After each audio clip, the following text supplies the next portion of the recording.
এই যে ছেলেটিকে দেখছেন, ওর নাম হচ্ছে দীপু। বাবা মায়ের একমাত্র সন্তান। দীপু ষষ্ঠ শ্রেণীতেই পড়ে। সে সব সময় চিন্তা করে কিভাবে তার পরিবারের অভাব দূর করা যায়, কিভাবে টাকা ইনকাম করা যায়। সে খাতায় লিখছে বর্জ্য পদার্থের পূর্ণ ব্যবহার করে দরকারি জিনিস তৈরি করা, প্রয়োজনীয় জিনিসগুলোকে বর্জ্য পদার্থের পূর্ণ ব্যবহার। লেখার সময় এমনি তার বাবা চলে আসে। এটা হচ্ছে দীপুর বাবা, হীরাচাঁদ তার নাম। দীপুর বাবার হাতে যে পলিথিনের ব্যাগ দেখছেন, সে ব্যাগটি কোনো জুসের বোতল নয়, এগুলো হচ্ছে মদের বোতল। দীপুর বাবা হীরাচাঁদ পাক্কা মদারু, মানে মদখোর। সে দুনিয়াতে মদ ছাড়া আর কিছুই চিনে না। মদ তার জীবন।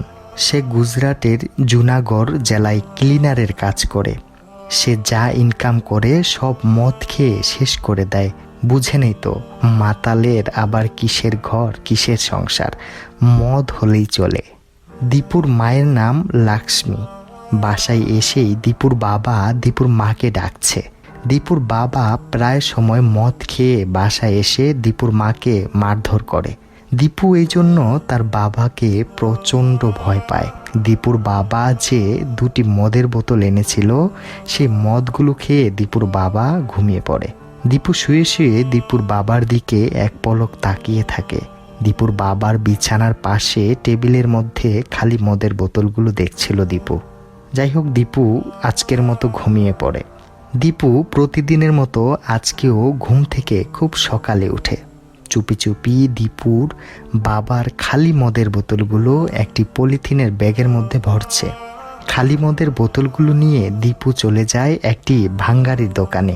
ভাঙ্গারির দোকানে গিয়ে ভাঙ্গারির মালিকের কাছে মদের বোতলগুলো দেখায় দীপু।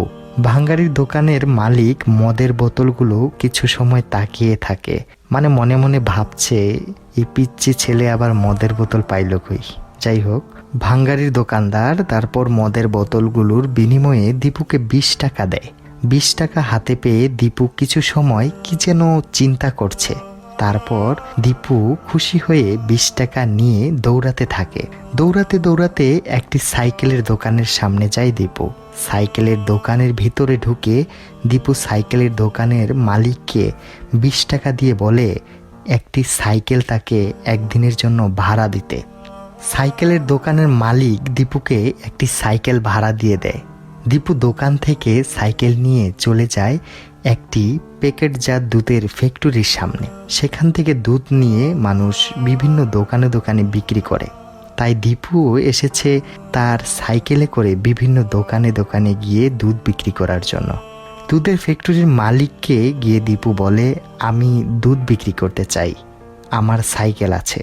দুধ ফ্যাক্টরির মালিক দীপুকে কখনোই এরকম কাজ করতে দেখেনি, তাই দীপুর দিকে সে কিছুক্ষণ তাকিয়ে থাকে। তারপরেই তাকে অনুমতি দিয়ে দেয় দুধ বিক্রি করার জন্য।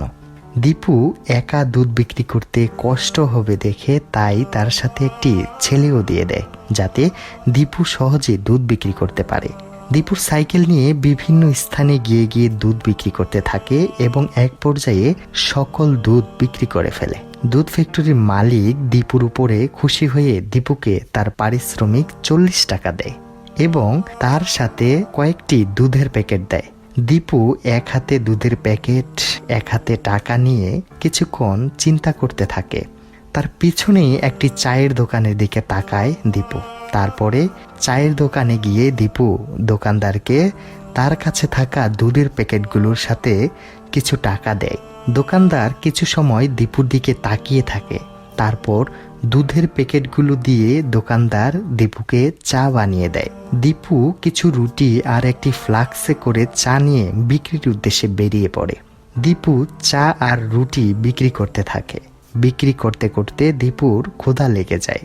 দীপু সেখান থেকে এক কাপ চা আর একটি রুটিও খেয়ে নেয়। তারপর দ্রুত সময়ের মধ্যে দীপু তার চা আর রুটি বিক্রি করে ফেলে। দীপু চায়ের দোকানে এসে তার চায়ের ফ্লাক্স এবং চা রুটি বিক্রির সব টাকা দোকানদারকে দেয়। দোকানদার তার রুটি আর চায়ের ফ্লাক্সের ভাড়ার টাকা রেখে বাকি সব টাকা দীপুকে দিয়ে দেয়। দীপু তো টাকা পেয়ে মহা খুশি। দীপু টাকা নিয়ে সেই চায়ের দোকান থেকে চলে যাবে, এমনি হঠাৎ করে সেই দোকানে থাকা একটি পেপারের মধ্যে চোখ পড়ে। দীপু পেপারে একটি ইন্ডিয়ান ম্যাপের ছবি দেখতে পায় এবং কিছুক্ষণ দেখে সে সেখান থেকে চলে যায়। দীপু হাঁটতে থাকে এবং খুঁজতে থাকে সেই ম্যাপের দোকান কোথায় পাবে ওই রকম ম্যাপ। খুঁজতে খুঁজতে দীপু হঠাৎ একটি দোকানে ম্যাপের ক্যালেন্ডার দেখতে পায়। ইন্ডিয়ান ম্যাপের ক্যালেন্ডারটি সে দেখে স্পর্শ করতে থাকে। দীপু দোকানদারকে বলে, ভাইয়া এটির দাম কত? দোকানদার বলে, এটির দাম হচ্ছে 55 টাকা। কিন্তু এই ক্যালেন্ডারটির পেছনে লেখা ছিল 80 টাকা। তবুও দীপু এদিক ওদিক তাকাচ্ছে। দীপু মনে মনে কিছু ভাবছে, আবার এদিক ওদিক তাকাচ্ছে। দীপুর পেছনে একটি দোকানের দিকে তাকায় এবং সেখানে এরকম ম্যাপ দেখতে পায়। দীপু ওই দোকানে গিয়ে বলে, আঙ্কেল এই ইন্ডিয়ান ম্যাপটির দাম কত? দোকানদার বলে, এটির দাম 60 টাকা। সে মাথা নিচু করে কিছুক্ষণ চিন্তা করতে থাকে এবং সে আবার আগের দোকানে ফিরে আসে। কারণ ওই যে সেই দোকানে মূল্য দেওয়া ছিল 80 টাকা, কিন্তু তার কাছে দাম চেয়েছে 55 টাকা।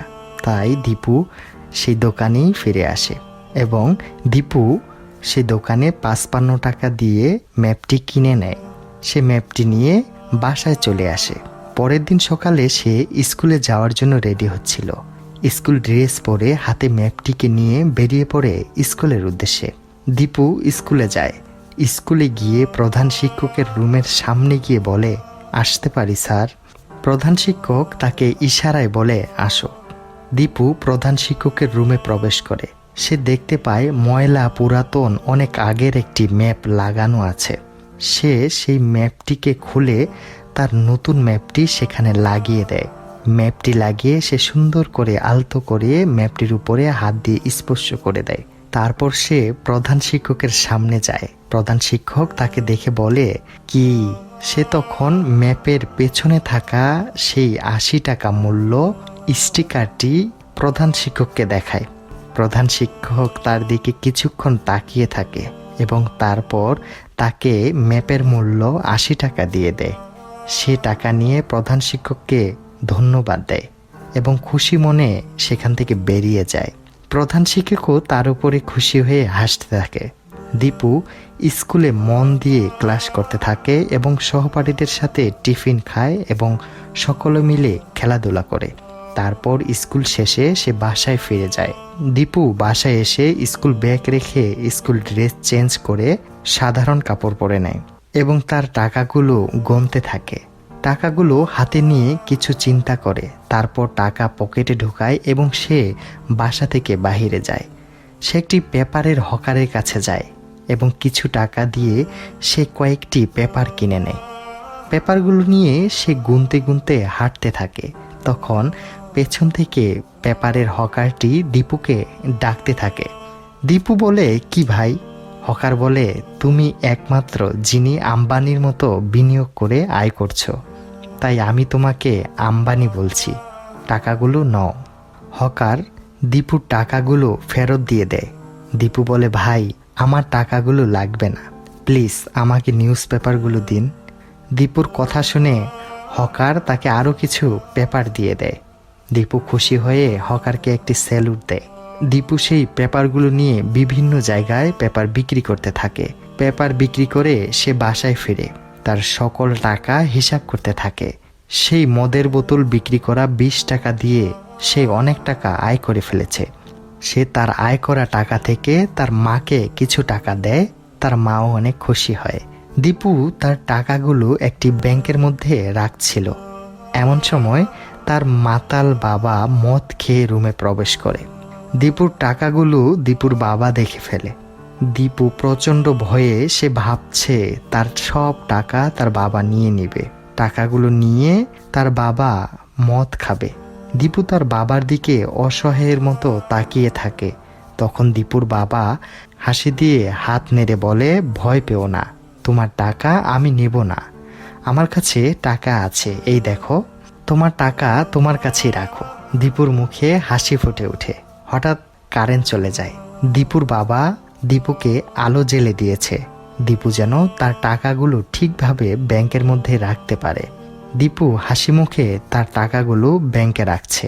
ব্যাংকে টাকা রাখা শেষে সে প্রতিদিনের টাকা হিসাব করে খাতায় লিখে রাখে। তারপর সে তার মাতাল বাবাকে হাত দিয়ে একটি স্যালুট দেয়। দীপু আর দীপুর বাবা হাসছে। আর এখানেই এই গল্প শেষ হয়ে যায়। গল্পটি শেষে লেখা থাকে, কখনোই সুযোগের জন্য অপেক্ষা করবেন না, একটি সুযোগ তৈরি করুন। যেমন আম্বানি, ভারতের সবচেয়ে ধনী মুকেশ আম্বানি। এই মুকেশ আম্বানিও দীপুর মতোই দরিদ্র পরিবারের সন্তান ছিল। তিনি বর্তমানে বিশ্বের 12তম ধনী ব্যক্তি।